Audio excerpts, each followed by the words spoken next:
Vamos a comenzar a estudiar la palabra del Señor Jesucristo. ¿Cuántos trajimos nuestra Biblia? ¿Podemos levantar nuestra Biblia? Amén. Mire qué hermoso es poder traer esta palabra del Señor a este lugar. Le invito a que todos los domingos la traiga.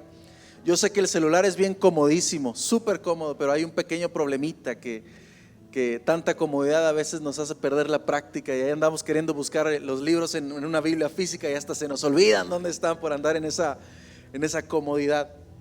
Y bueno, amada iglesia, vamos a comenzar. Hoy tenemos la bendición de compartir la palabra del Señor Jesucristo.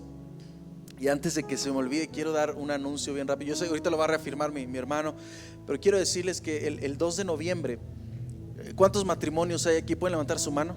Matrimonios, miren, habemos unos cuantos viejitos y no tan viejitos y no tan viejitos, ¿verdad? Jóvenes, todos aquí, matrimonios ya recién, más o menos, y ya con una buena carrera. Este 2 de noviembre, no es el Día de Muertos, no, su matrimonio no está muerto, no. Los creyentes no celebramos la muerte, celebramos la vida que tenemos en Cristo Jesús. Sí, este 2 de noviembre vamos a tener una conferencia para matrimonios, sí, están todos invitados, no tiene ningún costo, es conferencia solamente, sí, va a ser a las 6 de la tarde, sábado a las 6 de la tarde, para que venga a este lugar. Va a estar muy, pero muy, muy bonito. Y de paso, pues si estaba como muerto, como el 2 de noviembre, en el nombre de Jesús, lo que estaba muerto trae vida, el poder de Cristo. Amén. Vamos a compartir la palabra del día de hoy. Acuérdense que estamos analizando el libro de Juan. Solo quiero preguntar, ¿ya están grabando en la parte de atrás? Audio y video, gracias, excelente. Acuérdense que estamos estudiando el libro de Juan, ¿sí? Y ha sido un libro de mucha, pero mucha bendición. Estamos analizándolo, y la semana pasada nos encontramos con un encuentro que tuvo Jesucristo con un hombre llamado, ¿se acuerda cómo? Nicodemo. Y vimos la conversación que tuvo Nicodemo con Jesucristo, y nos muestra el corazón de Nicodemo, ¿no? ¿Se acuerda que Jesucristo le dijo: de cierto os digo que el que no naciere de nuevo de agua y de espíritu no puede ver el reino de los cielos? ¿Sí? Y Nicodemo, cuando hace esa pregunta, le dice: Señor, ¿cómo puede un hombre viejo volver a nacer? ¿Cómo puede volver al vientre de su madre? Disculpe mi voz, no ando tan bueno, y luego todavía gritón el muchacho. Voy a tratar de hacerlo lo mejor posible. La pregunta de Nicodemo estaba dejando ver en claro algo en el corazón de él. Y era como si estuviera diciendo Nicodemo, porque acuérdense que Nicodemo era un principal de los judíos, ¿sí? Era un maestro de la ley. Y esta pregunta estaba declarando la realidad del corazón, como diciendo: Señor, yo sé que debo nacer de nuevo. Lo sabía por el libro de Ezequiel. Ezequiel decía que él metería su mano al pecho del hombre, sacaría un corazón de piedra y pondría un corazón de carne. Lo sabía por el Salmo 51:10: crea en mí, oh Dios, un espíritu recto y renueva un espíritu limpio dentro de mí. Sabía que tenía que ser regenerado, pero estaba como preguntando: ¿cómo puedo hacerlo? Ya teóricamente ya lo sé, pero no puedo con mis propias fuerzas. No puedo hacerlo con mi propia capacidad. Y es ahí donde el Señor le dice a Nicodemo: Nicodemo, es que no concierne del hombre el nacer de nuevo. Esa palabra nacer de nuevo adjudica que es: una, la regeneración; dos, recuperar el diseño original. ¿Sabe cuál es nuestro diseño original? La imagen y semejanza de Cristo, es esa. Y número tres, significa comenzar de nuevo de arriba abajo. Eso significa que solo proviene como don de Dios el que usted y yo seamos transformados en gloria en el Señor Jesucristo, ¿sí? Y está dejando claro lo que el Señor Jesús viene a hacer. Y esta mañana vamos a estar hablando, el título, para los que les gusta apuntar, tiene por título: el Dios de amor. Diga conmigo: mi Dios es amor. Es el Dios que tenemos, ¿sí? Y empieza Jesucristo, estaba todavía con Nicodemo hablando. Sí, le comenzó: eres tú maestro de la ley y no sabes lo que te digo, ¿no? Y en el versículo 3 empieza a dejar en claro algo. Empieza a dejar en claro la razón de la venida del Hijo de Dios, del por qué vino Jesucristo a este mundo. Y empieza a decir en el versículo 13, ¿puedes por favor poner el versículo 13 en la pantalla? Te lo agradecería. Juan 3:13, ahí vamos a iniciar esta enseñanza. Juan capítulo 3, versículo 13. Todavía tenemos capítulo 3 para seguir estudiando. Y dice la palabra de Dios, ponle en el bigotito donde dice Biblia y ya se va a cambiar. La palabra de Dios dice en el versículo 13: nadie jamás, ¿sí? Dice la palabra, jamás fue al cielo y regresó, ¿sí? En versículo 13. Nadie subió al cielo sino, me confundí con la pantalla. Nadie subió al cielo, versículo 13, sino el que descendió del cielo, el Hijo del Hombre que está en el cielo. Versículo 14. Y dice: y como Moisés levantó la serpiente en el desierto, así es necesario que el Hijo del Hombre sea ¿qué? Levantado. Subraya esa palabra. Versículo 15. Para que todo aquel que en él cree, ¿hay alguien aquí que cree en Jesucristo? Bueno, eso somos tú y yo. No se pierda, mas tenga vida eterna. Y vamos a desmenuzar o desmembrar esta parte de la Biblia, lo que significa, que es el por qué Jesucristo descendió a esta tierra, la razón de que Jesucristo haya descendido y cuál es el propósito de que el Hijo de Dios descendiera. Muchos pensaron que Él vino para condenar al mundo, muchos pensaron que Él vino para mandar al infierno a la gente, pero esa no es la realidad. Lo que Jesucristo vino a hacer en esta tierra es traer y presentar el proyecto de Dios para la humanidad entera. Y el ejemplo que yo le pongo es muy fácil y sencillo. No sé quién le ha pasado que, o bueno, cuando no existía el Google Maps, ¿no? Cuando andábamos con la guía roja y el Atlas, el librote así, ¿verdad? Que vamos a un lugar que no conocemos y queremos llegar a un lugar y le decimos: oye, ¿cómo puedo llegar? Y te dicen: ven, sígueme, yo sé cómo llegar. Y obviamente uno confía que al que le dicen que sabe cómo llegar, y ahí va detrás de él, y a pesar que está el tráfico, pues lo va y lo sigue como puede, porque él sabe cómo llegar. Jesucristo lo que está diciendo: nadie subió al cielo. O sea, Jesús está diciendo: yo soy el que descendió del cielo, yo estaba allá y yo sé el medio y la manera en cómo llegar. Por eso en cierto momento Jesucristo declaró ante una congregación errante que estaba pensando que eran las obras que le llevarían al cielo, que eran las buenas acciones, los buenos hábitos que le llevarían a ese lugar. Jesucristo declaró: a ver, vamos a entender algo. Yo soy, Jesús dijo, el camino, la verdad y la vida. Es decir, el vehículo para ese lugar se llama Jesucristo. La senda es la verdad, no hay otra manera de hacerlo. Y es la vida espiritual que Él provee para llegar a ese punto. Y nadie viene al Padre si no es por mí. O sea, lo que Jesús nos está diciendo a través de su palabra: a ver, iglesia, a ver, humanidad entera, no es la metodología del hombre que le va a hacer llegar a la presencia del Padre eterno. Jesús lo que vino a hacer es la única manera que tiene el hombre. Y además, lo que hizo Jesús en esa cruz del Calvario fue hacer cumplir la voluntad del Padre. ¿Y cuál era la voluntad del Padre? El hombre, por el pecado, estamos inhabilitados de poder cumplir la palabra de Dios, de poder llegar a la presencia de Dios. En otras palabras, no había manera de llegar, no había medio, ¿sí? Me acuerdo mucho cuando, creo que fue en el 2010, corríjame si no, cuando vino el huracán Alex, que estuvo más o menos fuerte, ¿no? Yo estaba en Monterrey, me quedé atrapado en Monterrey, y el camino de Monterrey a Saltillo y Saltillo Monterrey estaba todo tapado, no había manera. Me acuerdo que hablaba con mis papás, le hablaba a mi hermana de Houston para que ellos hablaran con ella, porque las antenas que estaban entre el camino no funcionaban y se comunicaban. Entonces estábamos imposibilitados de llegar. Bueno, todo ese derrumbe que estaba en ese camino de Monterrey a Saltillo es el pecado del hombre.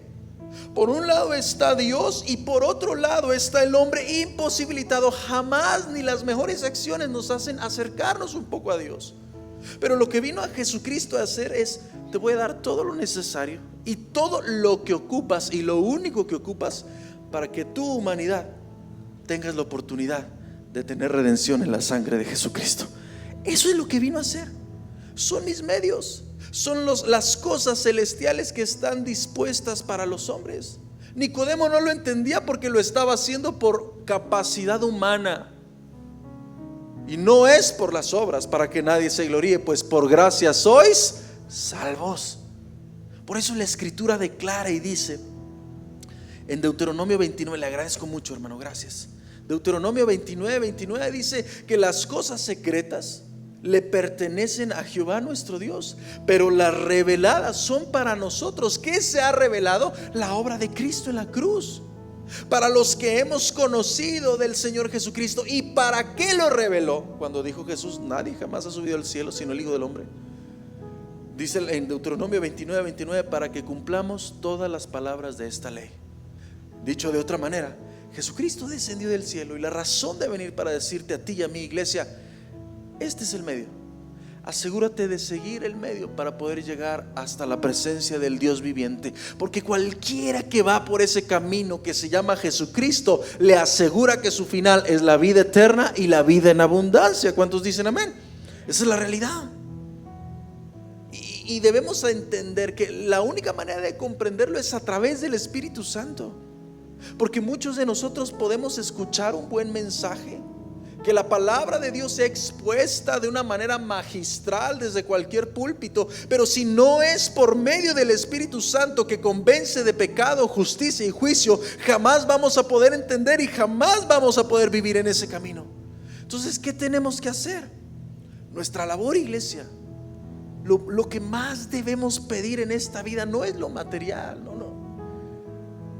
Le aseguro que cuando nosotros hacemos lo material a un lado, Mateo 6:33 dice la palabra del Señor: busca primeramente el reino de Dios y su justicia, y todo lo demás, ¿qué? Será añadido. Entonces, cuando vengo a buscar el reino de su justicia, voy con su Espíritu y le digo: Señor, en el nombre de Jesús, que tu Espíritu Santo me haga comprender lo que viene del cielo, de manera que los que hemos nacido de nuevo, diga conmigo: yo soy uno de esos, ¿sí? Podamos encaminarnos hacia la presencia del Padre Celestial. Eso es lo que debemos clamar. Y luego mire, empieza a revelar el medio. ¿Cómo lo haría? ¿Cómo lo vas a hacer, Jesucristo? ¿Qué vas a hacer para que suceda esto? Bueno, el versículo 14, Juan 3:14. Y como Moisés levantó la serpiente en el desierto. Y vamos a hacer una pausa. ¿Por qué está mencionando esto Jesucristo? ¿Qué es lo que está hablando el Señor Jesús? En el libro de Números nos habla la palabra del Señor que hubo un tiempo que el pueblo de Dios en el desierto comenzó a murmurar contra Dios, a hablar en contra de Dios. ¿Y sabe qué fue lo que pasó? Dice la palabra que la mano del Señor se quitó de ellos, y a causa de eso hubo una plaga de serpientes de fuego, que todo aquel que sea mordido por una de ellas iba a morir, ¿sí? Eso viene en el libro de Números. Entonces el pueblo empezó a clamar a Dios. El pueblo empezó a gritar: Señor, ten misericordia. El Señor fue movido a misericordia y le dijo a Moisés: Moisés, muy fácil, esta es mi indicación, esta es la manera. ¿Qué vas a hacer? Vas a fundir bronce y lo vas a hacer como una serpiente y la vas a poner en un asta, ¿sí? ¿Y qué va a suceder? ¿Qué van a hacer? Bueno, todo hombre que fuera mordido por una serpiente, lo primero que debe de hacer, iba a morir, iba a quedar ahí tendido en el desierto. Lo primero que tenía que hacer era voltear a ver a la serpiente, y dice la palabra, este hombre al instante vivirá, no se va a morir. Y yo le tengo una pregunta: ¿usted cree que la serpiente tenía un poder milagroso de poderlo salvar? Ya, lo vio y el veneno salió del cuerpo. No. Entonces, ¿por qué el Señor hizo esto? Porque Él quería que el pueblo entendiera esto, que cuando es obediente a las indicaciones de Dios, entonces la salvación de los cielos viene para la vida del hombre. Mucha gente ya andamos con un amuleto: no, pastor, yo no me quito esta cruz, porque la cruz no le va a hacer nada a usted. La cruz ya la tomó Jesucristo y ya nos dio vida eterna. No le va a hacer nada, no es un amuleto. De hecho, el pueblo cayó en pecado porque lo hicieron amuleto, lo tuvieron que destruir porque andaban ahí adorando una serpiente. Imagínense, no entendió el concepto.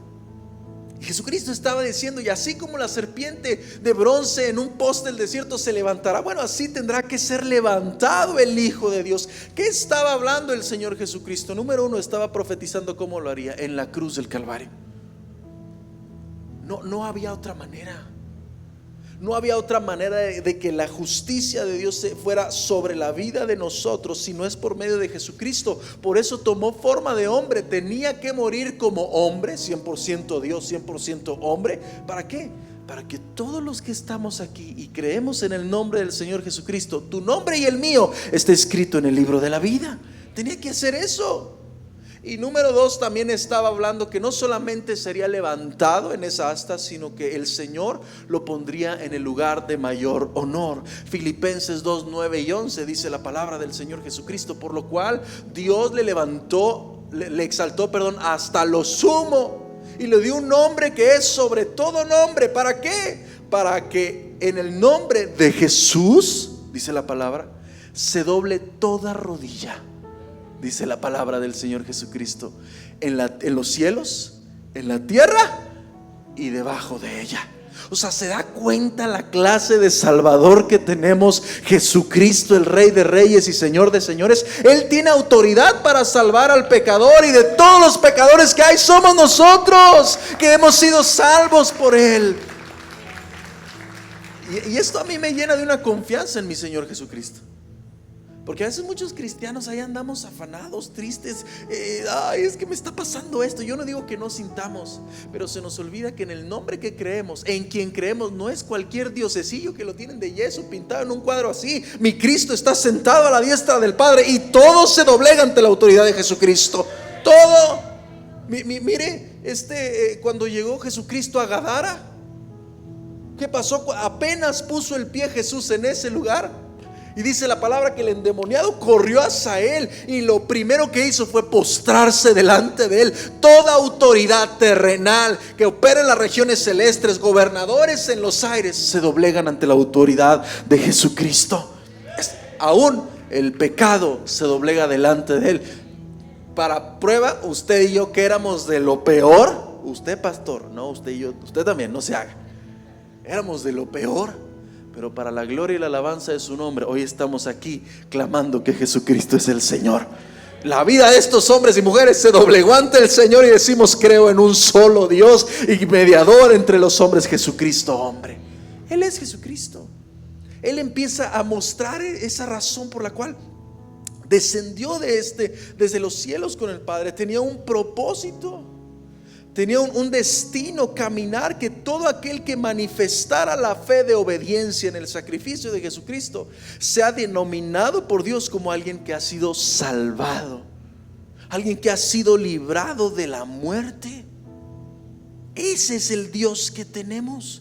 ¿Y qué es lo que tenemos que entender? Bueno, los que hemos sido, o los que fuimos mordidos por esta serpiente de fuego llamada pecado, estamos destinados a morir, como en el Antiguo Testamento, si es que no miramos a la persona de Jesucristo. Por eso dice la palabra del Señor: puestos los ojos en Jesús, el autor y consumador de la fe. Esa debe ser nuestro diario vivir constantemente, y debemos darnos cuenta que si no sacamos de este corazón y de esta mente este veneno que recorre nuestra vida, tarde o temprano terminará con ella. ¿Con qué? Con la vida. Pero esta capacidad de sacar este veneno y anular el poder de este veneno proviene de lo alto, para que todo aquel que en él cree no se pierda, mas tenga vida eterna. Voy a ser y vas a ser librado de la muerte, y pasaré de muerte a la vida, y vida en abundancia en Cristo Jesús. ¿Qué es lo que nos está dejando ver el Señor? Este propósito. Su propósito de su venida es traer el mensaje que lleva implícito la manera de cómo llegar al Padre. ¿Cuál es la manera? A través de Cristo. Nadie más ruega por nosotros si no es el Señor Jesucristo, porque hay un solo Dios y un solo mediador entre Dios y los hombres: Jesucristo hombre. Él es nuestro Dios, y por medio solamente de Él, que aquel que dijo: yo soy el camino, la verdad y la vida, podemos acercarnos al Padre. Nos deja ver la compasión que tiene nuestro Dios, y deja la evidencia que usted y yo tenemos un Dios de compasión. Diga conmigo: tengo un Dios compasivo. Él es el Dios de compasión. Y llegamos a este versículo Yo creo que es el versículo de oro para el evangelismo, para los que compartimos la palabra del Señor. Le invito a que esta semana se lo memorice. Este versículo no lo vamos a memorizar. Dice Juan 3:16: porque de tal manera amó Dios, ¿a quién? Al mundo. No está hablando de lo creado, como las montañas, los pajarillos, no, a los que habitaban en el mundo. ¿Quiénes eran ellos? Nosotros. Amó Dios al mundo, que ha dado a su Hijo unigénito. Ya lo entregó, ya lo dio. ¿Cuál es la razón? Bueno, para que todo aquel que en Él cree. ¿Se da cuenta que no lo dice como a futuro? Para que todo aquel que en Él crea. Juan, ¿te confundiste en la manera de redactar? No, porque creer se dio en el pasado, en el hoy y en el mañana. Todos aquellos por cuanto pongan su fe en el Señor Jesucristo jamás serán avergonzados, porque la esperanza no avergüenza y fiel es el que prometió, dice la Escritura. Esa es la razón por la que el Señor lo amó. Pero ¿qué significa el hecho de que Dios amó al mundo? Muestra esta parte del corazón de Dios compasivo. A veces compartimos el evangelio, tenemos la idea de que Dios estaba airado, enojado, y que Él venía nada más a darnos varazos por toma, por pecador, toma. No, está mostrando el amor de Dios. Yo le pregunto, ¿hay alguien aquí que tenga hijos descarriados que no están en el evangelio? ¿Cómo usted los ve? ¿Los ve con coraje, como es mugroso? Yo creo que los vemos con mayor amor y compasión. Así nos vio Dios a nosotros. Así nos ve Dios a cada uno de nosotros. En esos pecados que andábamos o que lleguemos a andar, tenemos un Dios compasivo, y lo que Él quiere es sacarnos de ese lugar para vivir en la vida de la fe en el Hijo de Dios. Ahí está el Señor, porque de tal manera amó Dios al mundo. ¿Y qué significa ese amor? Mire la clase del amor. Viene de la palabra agapao o ágape. Y esta clase de amor no es una clase de amor como el mundo lo da, ¿no? ¿Me amas? Te amo, ¿verdad? Esta clase de amor no se determina que el objeto de amor de Dios somos usted y yo. O sea, hacia quién se vacía el amor. No se basa en que el objeto del amor hizo algo meritorio como para decir: yes, te lo ganaste, porque hiciste esto, te doy mi amor. No hicimos nada.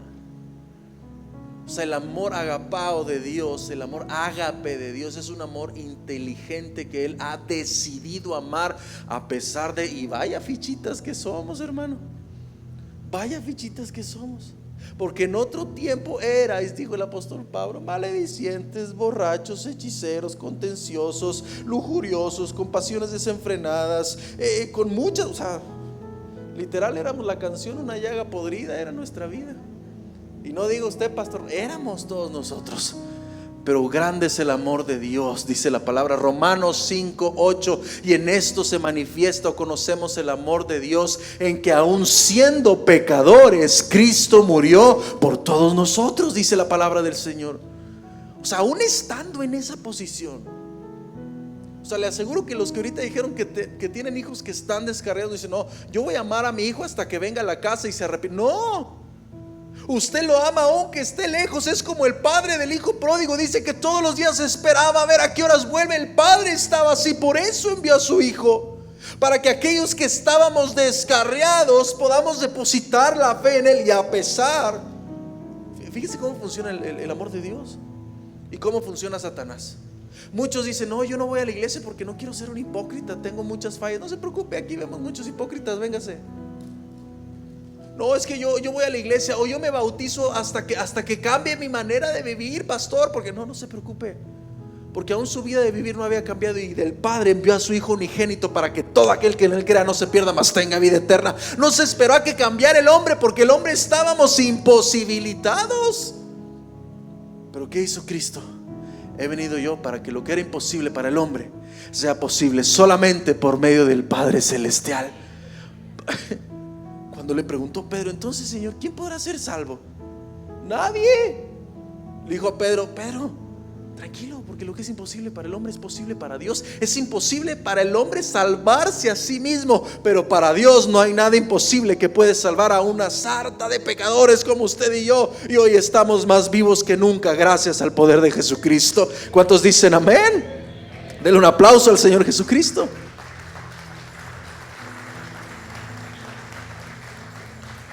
Ahora, cuando dice la palabra para todo aquel que en Él cree, ¿sí? Creer no es una mera creencia. Sí, sé que hay un Dios, ¿sí? Como dice Santiago, ¿crees en Dios? Bien haces. Hasta los demonios creen, tiemblan y huyen, ¿sí? Pero esta palabra creer significa apoyarse en una verdad, confiar como cierto y poner toda la confianza.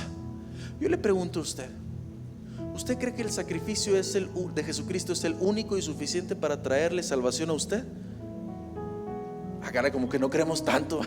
O a lo mejor formulé mal la pregunta. ¿Usted cree que la muerte de Jesucristo, el derramamiento de la sangre del Cordero de Dios, es suficiente para limpiar y perdonar sus pecados y darle vida eterna cuando usted le crea a Él? Estamos siendo contados como salvos.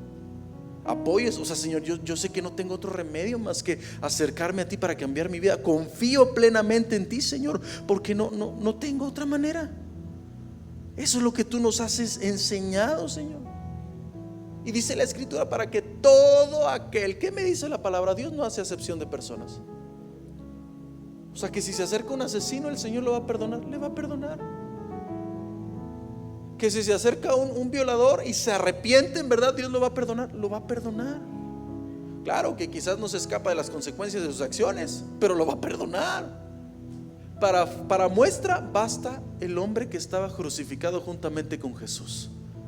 ¿Qué le dijo? Señor, acuérdate de mí cuando estés en el paraíso. ¿Qué le dijo Cristo? Que me voy a andar acordando de ti, pecador. No. De cierto te digo que a partir de hoy estarás conmigo en el paraíso. En el momento menos indicado fue a buscar a la luz, y la luz resplandeció en su rostro. Mire Nicodemo. A veces muchos de nosotros juzgamos cuando los hermanos o cualquiera se acerca a Cristo. Uy, de seguro porque anda bien atorado en el trabajo, vino a buscarle nada más. Nicodemo, ¿cuándo fue a buscarlo Nicodemo? ¿De día o de noche? De noche. Muchos, no, que collón, para que no lo vieran con Jesús. Pero se acercó a Él. Si hoy tú vienes porque andas bien apurado, porque no sabes qué hacer, gloria a Dios, a lo mejor el problema sigue, pero te acercaste a Él. Y lo que Él hace cuando uno se acerca al Señor, es tremendo el poder de Dios en nuestra vida. Todo aquel, no va a ser acepción de personas. Hechos 10, 42 y 43. El apóstol Pedro, si no me equivoco, está en Hechos 10, 42 y 43. El apóstol Pedro, cuando fue a la casa de Cornelio, ¿se acuerdan qué pasó en ese lugar? La casa de Cornelio había puros gentiles, había puros hombres que no eran judíos. El Espíritu de Dios se derramó en ese lugar y el apóstol Pedro dijo: en verdad ahora creo que Dios no hace acepción de personas. No importa quién tú eres, no importa tus rasgos físicos, no importa tu pasado, lo que importa es que te acercas a Él. Y dice el Señor Jesucristo: ninguno de los que se acercan a ti, tú lo echas fuera. Cuando el corazón viene, como dice en el Salmo 51, dice la palabra de Dios: el sacrificio de Jehová es un corazón humillado, porque un espíritu quebrantado y humilde no desprecia, Señor. Dice la palabra. O sea, cuando tú y yo venimos a Cristo, cuando tú y yo le fallamos a Cristo después de haberle aceptado, Él no va a hacer acepción de personas. No, es que tú no eres el pastor, tú no eres el ministro, tú no eres el... No. Con Cristo no hay credenciales. Con Cristo solamente hay fe en el Dios viviente, y aquel que tiene fe es acreedor de las promesas del Señor Jesucristo. Aún la palabra nos dice: porque ¿qué me separará del amor de Cristo? ¿Qué va a poder separarle a usted de Cristo? ¿Su mal genio? Que se le atravesaron en el carro y usted... Que de repente andamos siempre bien tristones, que de repente nos están persiguiendo. Dice la palabra: nada me separará del amor de Cristo. No hay nada que usted pueda hacer para que Dios le ame más, y no hay nada que usted pueda hacer para que Dios le ame menos. El amor de Dios intelectual ha decidido amarlo a pesar de lo que somos. Y si le creemos como cierto y obedecemos su evangelio, entonces se nos entrega algo llamado vida eterna. Esta es una dádiva de Dios. Y Dios ya hizo lo que el hombre no podía hacer. ¿Qué no podía hacer el hombre? Proveer el sacrificio para pagar la deuda. No podía. ¿Se acuerda que la palabra de Dios nos da una parábola bien tremenda que dice: aquí un día hubo un rey que quiso ponerse a cuentas con sus súbditos? Escucha la palabra: quiso ponerse a cuentas. O sea, la iniciativa de buscar el perdón y la reconciliación de los hombres, no es que usted dijo: no, yo me quise poner a cuentas con Dios. No, la iniciativa la tuvo el Padre. ¿Cuándo? Enviando a su único hijo para que todo aquel que en él crea no se pierda, mas tenga vida eterna. Y viene con uno que le debía, si no me equivoco, 10,000 talentos. 10,000 talentos equivalen a 6,000 denarios. Un denario es la paga, ¿cómo se dice? De una jornada de trabajo. Imagínese, ¿cuánto está ahorita el salario mínimo? 240 y qué, 41, 47, 247 por 6,000, lo que le dé por 10,000. Pregúnteme si le iba a poder pagar algún día eso. Esa era la deuda que usted y yo tenemos. Es esa. ¿Qué fue lo que hizo el Padre con nosotros a través de Jesucristo? Perdonó la deuda. Cuando Jesucristo declaró en esa cruz: consumado es, los pecados de aquellos que le creemos han sido perdonados y hemos sido lavados con la sangre de Jesucristo. No hay nada que podamos hacer. Es su misericordia benevolente. Y aunque el mundo piense que la razón de que Cristo haya venido a este mundo era condenar, el Juan 3:17 nos dice todo lo contrario. Porque Dios no envió a su Hijo al mundo para condenar al mundo, sino para que el mundo fuese salvo por medio de él. ¿Puedes ponerlo en la pantalla, porfa? Te lo agradecería. Juan 3:17, gracias. Porque no envió Dios a su Hijo al mundo para condenar al mundo, sino para que el mundo sea salvo por él. O sea, subraya la palabra salvo. ¿Qué significa la palabra salvo? Tiene dos vertientes, o significan dos cosas. Es preservarlo y quiere decir librarlo. ¿De qué nos libró el Señor? ¿No nos libró acaso de la paga del pecado? ¿Cuál es la paga del pecado? ¿Se acuerdan? Muerte. Nos libró de la muerte eterna. Nos preservó en la vida a través de la obra de Jesucristo, y se expresa en 4 maneras, o estas 4 ideas. El salvar, número 1, rescatar del peligro. Nos rescató de ese lugar. Todos nosotros estábamos en aquel tiempo como en los tiempos de Noé, haciendo y deshaciendo con nuestra vida como queríamos, como nos placía en nuestro corazón, pero no nos dábamos cuenta hacia dónde íbamos. O sea, yo creo que ninguno de nosotros, cuando andábamos en borracheras, en fornicaciones, en adulterios, en el pecado que usted estaba o yo, no pensábamos en la consecuencia de nuestros actos. Nada más usted y yo decía: qué bien se siente esto. Pero cuando veíamos las consecuencias de los actos, no lo entendíamos. Pero cuando el Señor nos rescató, nos libró de ese peligro, de la muerte eterna. Quiere decir también restablecer la salud. El hombre estaba enfermo, y no hablo de una enfermedad natural, estaba enfermo por el pecado. Nuestra alma estaba deshecha. También quiere decir restaurar el estado original. Entonces puedo entender que uno de los propósitos de Cristo es que usted y yo recuperemos la imagen de Cristo aquí en la tierra, porque hemos sido creados a imagen y semejanza de Dios. ¿Cuántos dicen amén? Es la razón. Y por último, significa liberar a alguien de la esclavitud. Eso significa salvar. O sea, en otras palabras, usted y yo ya no somos esclavos del alcohol, no somos esclavos de adulterios, fornicaciones, chismes, maledicencias, contiendas, pasiones desenfrenadas. No somos esclavos de eso. ¿Por qué? Porque la unción de Jesucristo vino a pudrir el yugo de esclavitud, y ahora podemos libremente decir: decido seguir a Cristo y decido servir a Cristo por amor, esclavos por amor a Él. ¿Alguien se da cuenta de esto? Cuando nos damos cuenta de la deuda que se nos pagó, esos 247 por 6,000 por 10,000, ¿será grande? Lo único que se dispone a hacer: Señor, no tengo de qué pagarte, Señor, sino aquí está mi vida delante de ti, Señor. Os ruego, hermanos, por las misericordias de Dios, que presentéis vuestros cuerpos como sacrificio vivo, santo y agradable. Eso es lo que Dios quiere para con nosotros. No vino a condenar, vino a salvar. De hecho, la humanidad, antes de que viniera Cristo, ya estaba condenada por su pecado, ya estaba condenada por su manera de ser. ¿Hay alguien aquí que es maestro, que es docente? Y más en universidades, ¿no?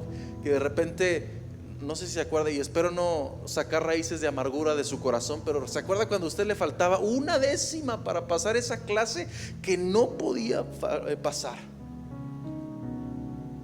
A mí me tocó con resistencia de materiales. No podía. Y ahí ando: deme un punto, profe, ándele. Y batallando. ¿Y qué nos decía el profe? No, 6 puntos, para que brinque a 7, pues que podamos pasar. No. ¿Por qué me reprueba, profe? ¿Y cuáles eran las palabras? Espero no revivir traumas del pasado. Yo no te reprobé, tú te reprobaste. Puesto en la vida del hombre. El comportamiento que tuvo el alumno en toda su preparación para el tiempo del examen era la condenación de él para el día del examen. ¿Cuál era? No pasar. La condenación del hombre era la consecuencia de sus actos. Nuestros pecados estaban delante de nosotros, día y noche nos acosaban. Ya estábamos en esa condenación. ¿Qué es lo que vino a hacer Jesucristo en esa cruz? Dice el apóstol Pablo: Él tomó el acta de los decretos que estaba en nuestra contra y nos era contraria, la quitó de en medio y la clavó en la cruz, exhibiendo públicamente a los poderes, y nos ha dado la libertad en Jesucristo. Eso es lo que vino a hacer. No vino a condenar. No pienses que eso viene Jesús. Lo que viene a hacer Satanás es hacernos pensar a nosotros que no somos merecedores del amor de Dios, que si ya nos equivocamos: Samuelito, ¿qué crees? Ya el Señor ya no te va a recibir, ya el Señor no va a hacer nada contigo, no eres merecedor de la misericordia de Dios. Pues ¿qué cree? No lo soy, pero aún así el Señor decidió por voluntad propia extender su misericordia hacia ti y hacia mí.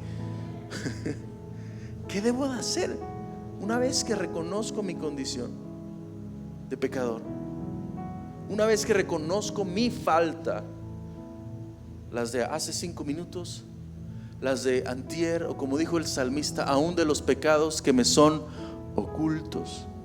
Porque a veces no sabemos cuándo le fallamos a Dios. Pensamos que estamos bien, y si decimos que no tenemos pecado, hacemos mentiroso a Dios, y Dios no es mentiroso. Pero ya me di cuenta de mi condición. ¿Qué debo hacer? Debo ir al único lugar donde se extiende la misericordia de Dios. ¿Dónde es? A través de Jesucristo.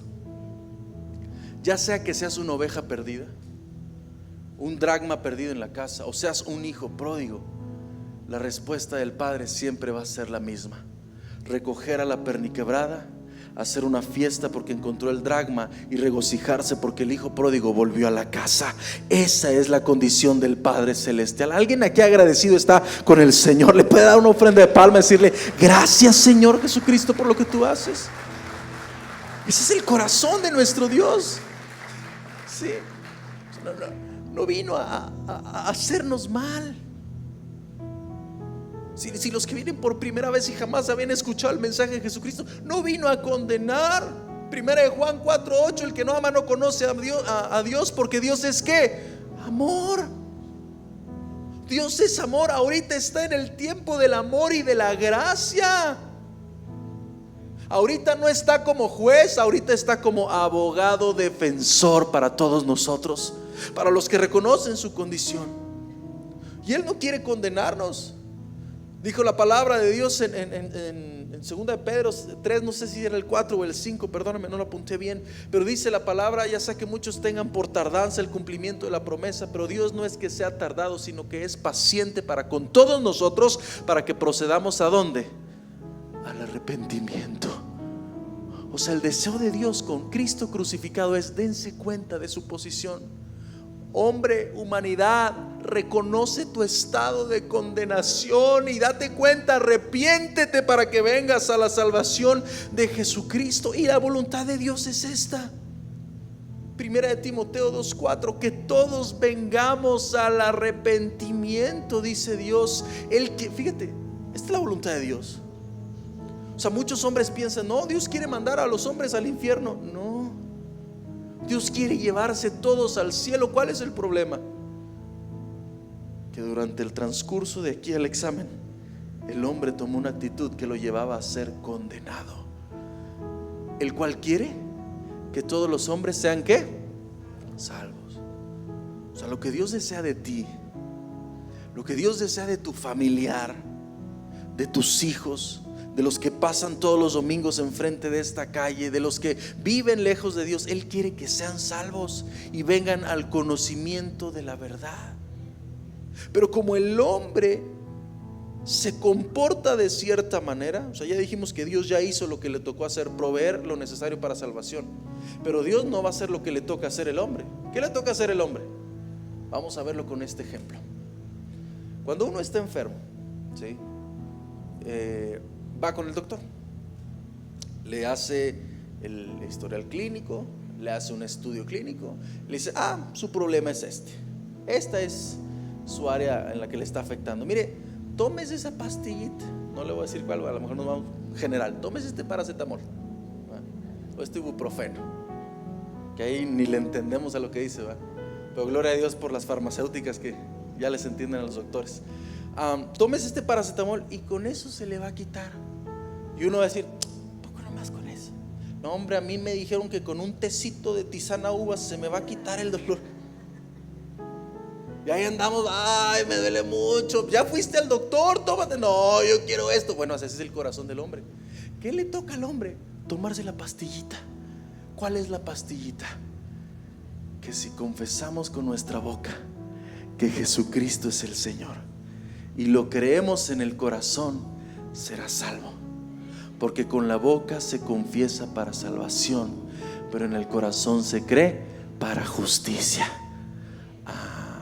Entonces nos damos cuenta que la actitud del hombre tocante o referente al sacrificio y la obra de Jesucristo en la cruz del Calvario lo va a hacer destinarse a un lado o a otro, y nos damos cuenta que está en la condenación del hombre. Vamos a ver la condenación del hombre. Es el otro punto que queremos ver en esta mañana, el tercer punto. Traigo 4 puntos.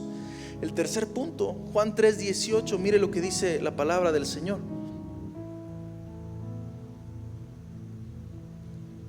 Gracias, hermano. Juan 3:18 dice la escritura: el que en él cree, ¿sí?, no es condenado. O sea, el que cree en Jesucristo. Pero el que no cree ya ha sido condenado. A ver, ¿cómo me estás diciendo? No me acabas de decir que Jesucristo no vino a condenar al mundo, sino que el mundo fuese salvo por medio de él. Sí, la sentencia ya estaba en nosotros, muerte. Lo que vino a hacer Cristo en la cruz del Calvario es a quitarle el poder a esa sentencia y ahora pasar a vida. O sea, en otras palabras, que si yo no creo en él, ¿sí?, yo no me voy a hacer acreedor de esa vida. Y aquí vemos la dualidad de la obra de Jesucristo, porque por una parte, según la reacción de los hombres a la obra de Cristo, es el efecto del sacrificio en el Hijo de Dios. ¿Crees en el Señor Jesucristo? Serás salvo tú y toda tu casa. ¿No crees? No se puede hacer nada por ti. No se puede hacer nada por ti. Y para el que le cree, va a ser librado de los efectos del pecado sobre su vida. O sea, en otras palabras, que nuestro destino eterno, el tuyo y el mío, está determinado por la actitud que tengamos con respecto a Cristo. Porque así como en aquel tiempo muchos hombres creyeron en él, también hubo hombres que no creyeron en él y no lo recibieron. A lo suyo vino, mas los suyos no le recibieron. Pero bendito Dios por Juan 1:12, más a todos los que le recibieron, a los que creen en su nombre, les dio potestad de ¿qué? Ser hechos hijos de Dios. O sea que cuando yo le recibo, voy paso a paso a ser como un hijo de Dios. Sí, Jesús ya terminó la obra. La diferencia es: ¿aceptarás el sacrificio de Jesucristo? ¿Aceptarás la obra de la cruz del Calvario? ¿O seguiremos con nuestra vida? Y vamos a entender algo: creer es igual a obedecer. Esta es la realidad. Pero pastor, me acaba de decir que la salvación es por la fe. Bueno, vamos a entenderlo de esta manera. Yo creo porque obedezco, y yo obedezco porque le creo. O sea, estas dos cosas son indivisibles, no se pueden separar. Alguien que ha creído en la obra de Jesucristo le obedece en todo el sentido de la palabra. Porque todos los que creen en el Hijo de Dios saben que su testimonio es verdadero. Pero mire lo que dice la palabra en Romanos 8:1. ¿Qué dice la Escritura? Vemos aquí la diferencia del que cree y vemos la diferencia que el que no cree. Ahora pues, dice la Escritura en Romanos 8:1. Por lo tanto, ok, esta está en otra traducción, se la voy a leer yo aquí. Ahora pues, ninguna condenación hay. ¿Para quiénes? Para los que están en Cristo Jesús, los que no andan conforme a la carne, sino conforme al Espíritu, dice la Escritura. Entonces esta es la realidad de nuestro corazón. ¿Dónde está nuestra manera de ser? ¿Andamos por fe o andamos por vista? ¿Andamos por la carne o andamos por el Espíritu? Porque una actitud de obediencia determina la condición del corazón. Por eso Jesucristo declaró: y cualquiera que oye mis palabras, escucha esto, cualquiera, no hace excepción de personas, y las pone por obra, lo compararé con un hombre que edificó su casa sobre la roca. ¿Quién es esa roca? Jesucristo. Y vinieron los fuertes vientos y soplaron con ímpetu contra aquella casa. ¿Qué es esto? Las situaciones de la vida, el pecado, la tentación del enemigo sobre nosotros. Pero dice la palabra: pero la casa no fue derribada, sino que permaneció. Esos somos los que depositamos nuestra confianza en Cristo. Señor, yo no seré removido, porque la roca que es Cristo Jesús me sustenta hasta el día de hoy. ¿Cuántos decimos amén? Es esto. Versículo 19. Mire lo que dice la palabra del Señor. Y esta es la condenación. ¿Cuál es la condenación?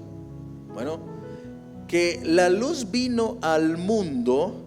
Sí, Jesucristo dijo: yo soy la luz del mundo. Dice la palabra también que en Él estaba la vida, y la vida era la luz de los hombres. Y los hombres amaron más que las tinieblas. Qué tremendo. Que la luz, porque sus obras eran como malas.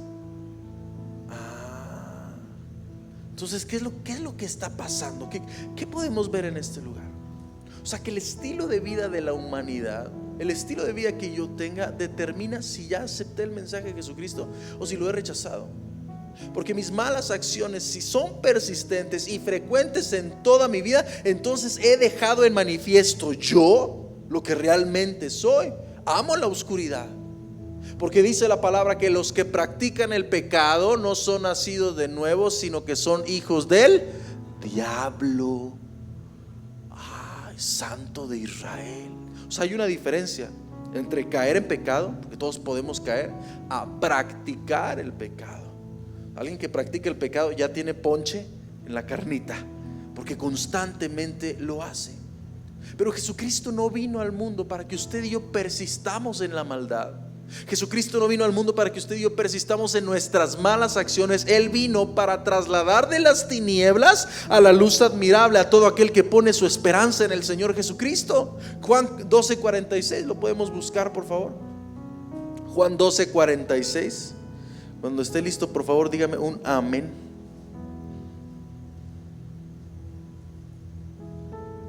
Juan 12:46. Dice la palabra, Jesucristo hablando: yo, la luz, he venido al mundo. ¿Para qué ha venido al mundo?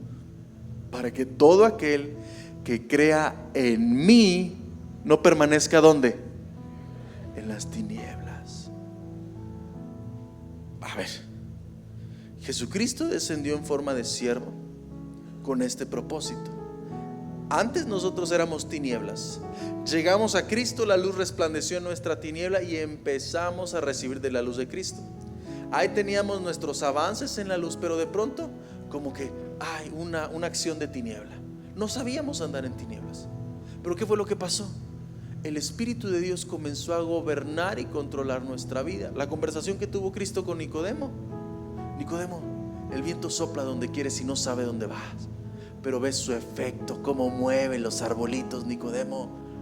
En otras palabras, el viento, que es el Espíritu Santo, no lo vemos ni lo entendemos, pero vemos cómo mueve estos arbolitos. Es decir, que empezamos a ser gobernados por el Espíritu de Dios, no siendo hombres y mujeres carnales, sino hombres espirituales para la gloria de Dios.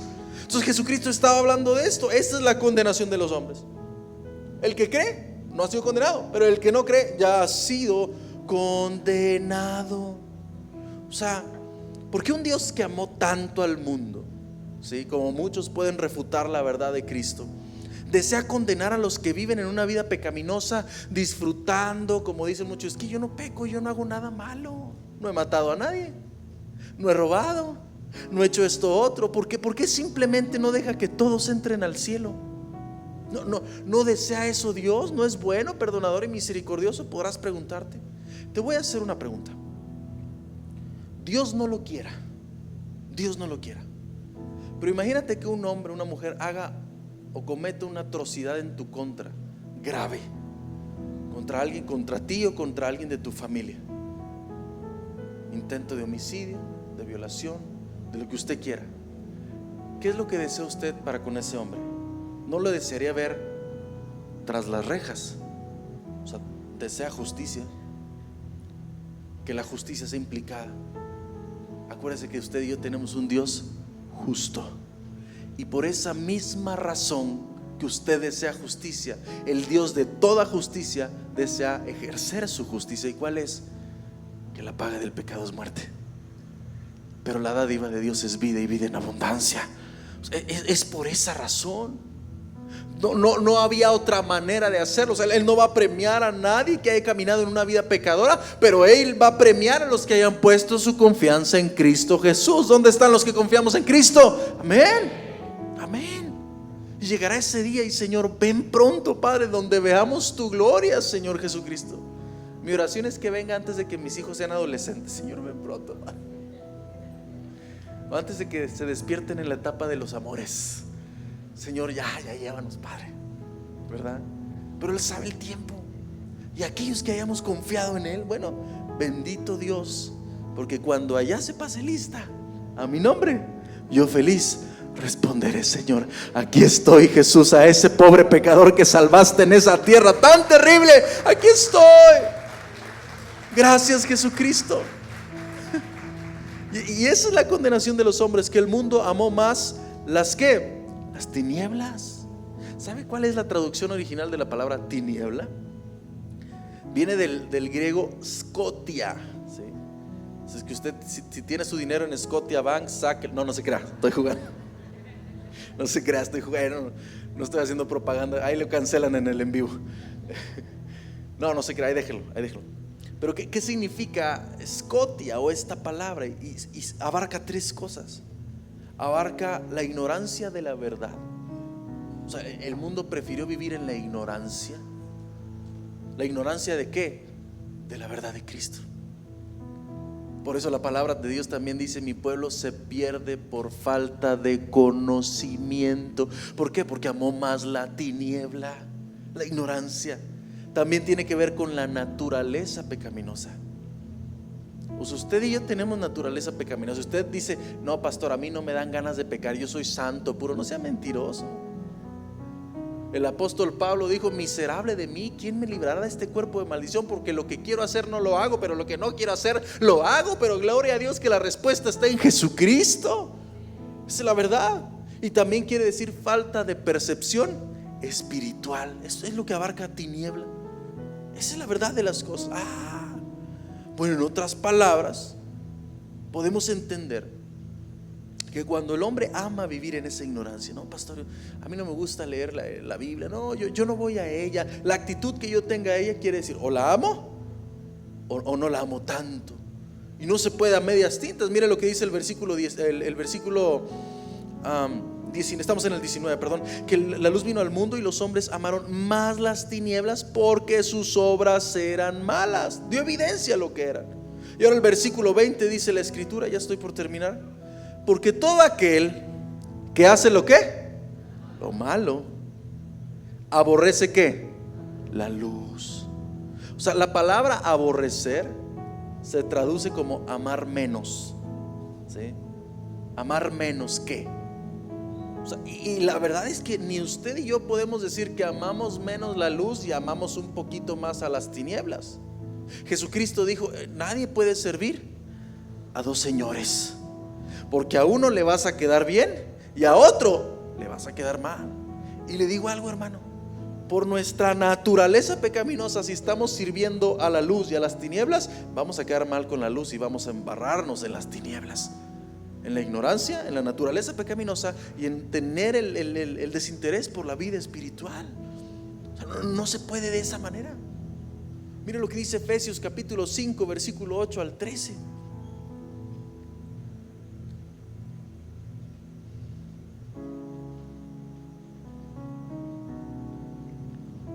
Cuando lo tenga listo, dígame un amén, por favor. Efesios capítulo 5 versículo 8 al 13. Y dice la palabra del Señor: porque en otro tiempo erais ¿qué? Tinieblas, eso éramos, y no el luchador. Mas ahora sois luz. ¿Cuántos somos hijos de la luz? Amén. En el Señor, dice: mas ahora sois luz en el Señor. Bueno, como somos luz, ¿qué nos dice la palabra? Andad como hijos de luz. Tenemos que andar como un hijo de luz. ¿Cómo es un hijo de luz? El versículo 9 lo describe perfectamente. Dice: porque el fruto del Espíritu, otra traducción dice: porque el fruto de la luz es en toda bondad. O sea, cuando dice la palabra bondad, significa hacer todo lo bueno, ¿sí? O sea, dictaminado por la palabra y no por nuestra propia opinión, porque ante nuestro criterio todas las cosas van a ser buenas. Por eso dice la palabra: engañoso es el corazón de los hombres y perverso más que todas las cosas. Por eso también de la palabra de Dios dice: teme a Jehová y apártate del mal. No te fíes de tu propia opinión o de tu propia prudencia, porque tu corazón y el mío pecaminoso nos van a dictar: no, pues está bien hacer esto, no, pues está bien actuar de esta manera. Claro, pero el que hace la bondad es el que lo hace dictaminado por la palabra y no el propio criterio. Y luego dice: no solo más bondad, sino justicia. Diga conmigo: justicia. ¿Sabe qué significa eso? Significa que está en una buena relación con Dios. En una buena relación con Dios, que no tiene temor a acercarse a Él, que no tiene miedo a acercarse a Él, porque sabe que ha sido perdonado, que ha sido restaurado. Y por último dice: verdad. ¿Qué implica la verdad? Pues que no tiene nada de qué avergonzarse. No hay nada que le avergüence en su vida, y muestra evidencia de que la obra que hace es lo que Cristo ha hecho por él. Es decir, me ha salvado. Por eso el apóstol Pablo le decía: Timoteo, procura presentarte delante de Dios como obrero aprobado, sin nada de qué avergonzarse, dice la escritura del Señor Jesucristo. Y luego dice el versículo 10 en Efesios capítulo 8: comprobando lo que es agradable al Señor. Fíjate cómo es un hijo de luz. Camina en bondad, verdad y justicia, y comprueba lo que le agrada a Dios. Es decir, viene este libro y fíjate, a esto le gusta a Dios, esto le gusta que yo haga, así le gusta que yo me dirija, así le gusta que me la traigo al revés, ya, así le gusta que yo actúe, así le gusta que yo camine y me rija en mi vida, en mis relaciones, en mis amistades, en mi esposa, con mis hijos. Compruebo cómo a él le gusta que actúe. Y dice, sigue leyendo la palabra: y no participéis, versículo 11, en las obras infructuosas de las tinieblas. En otras palabras, vivir una vida como de tinieblas, haciendo lo malo, haciendo lo que ante tus ojos parece bien, no va a traer ningún beneficio a nuestra vida. Y sobre todo seremos hombres y mujeres estériles, no va a haber fruto para la gloria de Dios. Pero el que practica la justicia o el que practica las obras de la luz es un hombre y una mujer que se vuelve fértil en el reino de los cielos. En todas las áreas de su vida se vuelve fructífero, sino más bien reprendedlas. ¿Sabe qué nos dice la palabra? Lo que tenemos que hacer cuando veamos las obras de tiniebla, nuestra labor no es convertirnos a ellos. Pues ellos lo hacen. Pues yo también, mira, qué padre, está bueno este modelo de cristianismo. Dice, reprendedlas. O sea que si ves a otros pecando, no te des tus golpes de santo de que tú no pecas, no, repréndelas en amor. Pero a veces el problema es que las aplaudimos. Qué bueno que lo hiciste, qué padre, debiste haberlos. No las aplaudas. Si los pecadores te incitan a pecar, no los consientas, dice la Biblia. Hagamos eso. Y cuánto y más que sabemos que el día del Señor está cerca. Les decía a los hermanos en la mañana, no sé quién ha sentido en su corazón que dice, se siente que ya el Señor viene pronto por su iglesia. Hasta en lo personal yo me he sentido días como que mucha opresión, como que no tengo ganas de nada, no quiero hacer. Y es la opresión que viene contra los hijos de Dios para desistir. Y yo le decía a mi esposa, yo creo que ya Cristo está por venir. Yo creo que Cristo ya está por regresar por su iglesia. Y como Juan estaba así, amén, Señor, ven pronto. Y mire lo que dice el versículo 12, porque vergonzosas es aún hablar de lo que ellos hacen en secreto. Si te da vergüenza hablar con los hermanos de la fe tu comportamiento, quizás es porque andamos en tinieblas. Si te da vergüenza hablar con tus padres, joven, señorita, tu comportamiento, quizás es porque andamos en tinieblas. Versículo 13. Esta es la razón por la cual los que viven en tinieblas no quieren venir a la luz. Mas todas las cosas, cuando son puestas evidencias, ¿por quién? No por el hermano chismosillo, no. Yo lo vi que... No, expuestas en tu persona, eres esto. Todas las cosas son puestas en evidencias por la luz, son hechas manifiestas. O sea, es la verdad, no podemos esconder lo que es el hombre, porque la luz es lo que manifiesta todo.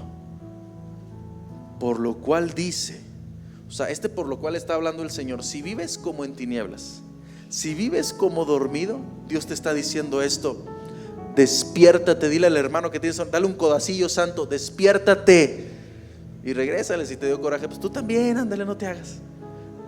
Despiértate tú que duermes y levántate, de los muertos, y te alumbrará Cristo. Vamos a ver esta realidad. ¿Cuándo es donde duerme el hombre? ¿No es en la noche? Está dormido, ¿no? Y en la noche nos encontramos en esa condición como de tiniebla, como de oscuridad. Cuando el hombre se encuentra en esa actitud en su espíritu, no que se la vive dormido, no, como dormido, viviendo en la tiniebla. Cristo te está diciendo hoy esto: despiértate, date cuenta de tu condición.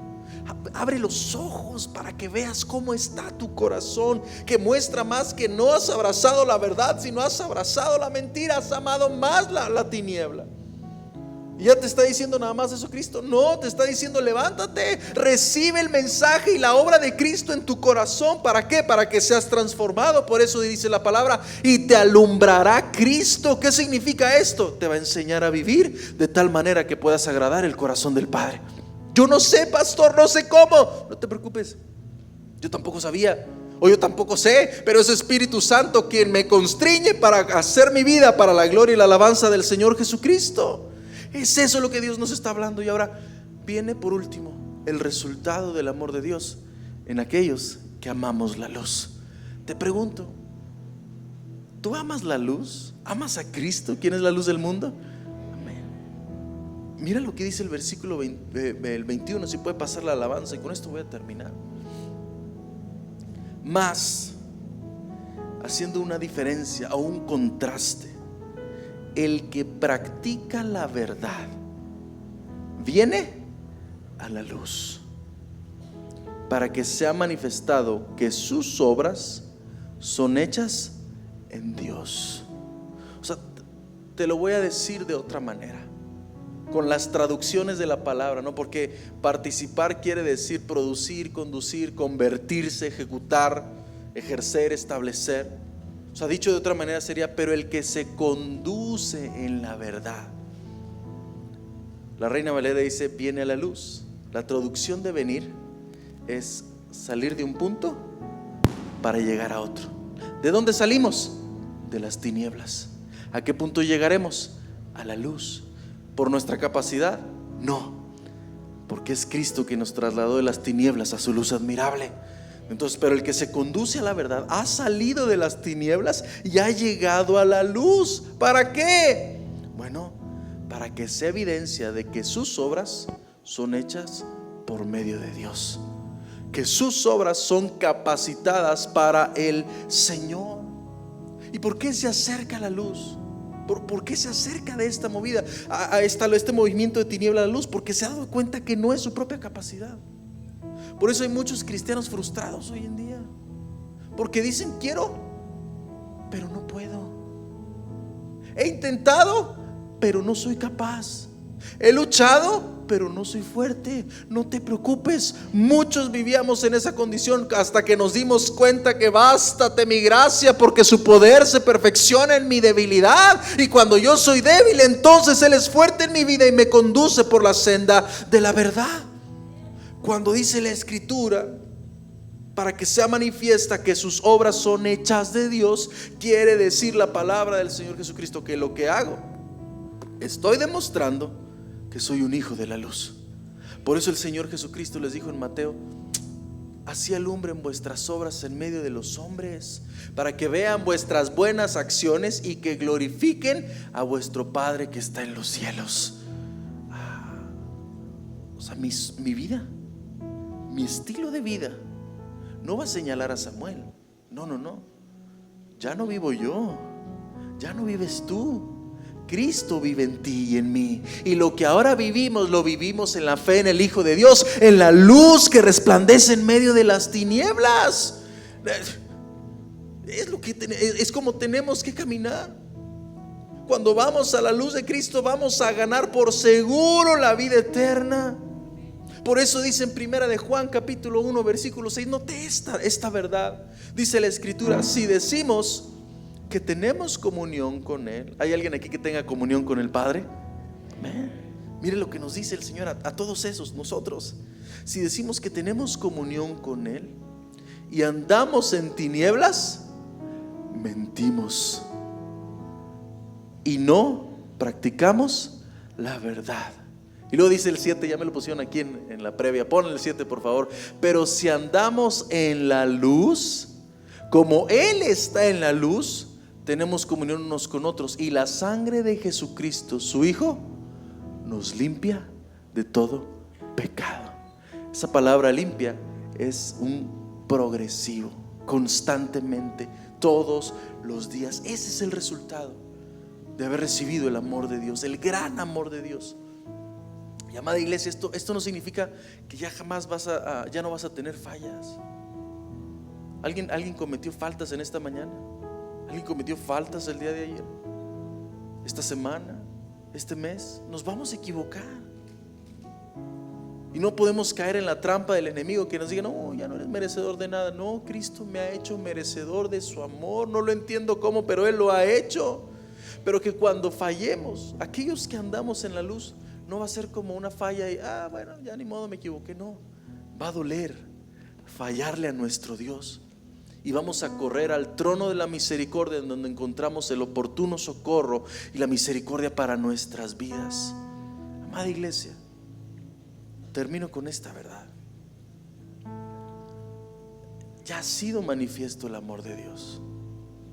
Dios te ama, y Dios te ama tanto.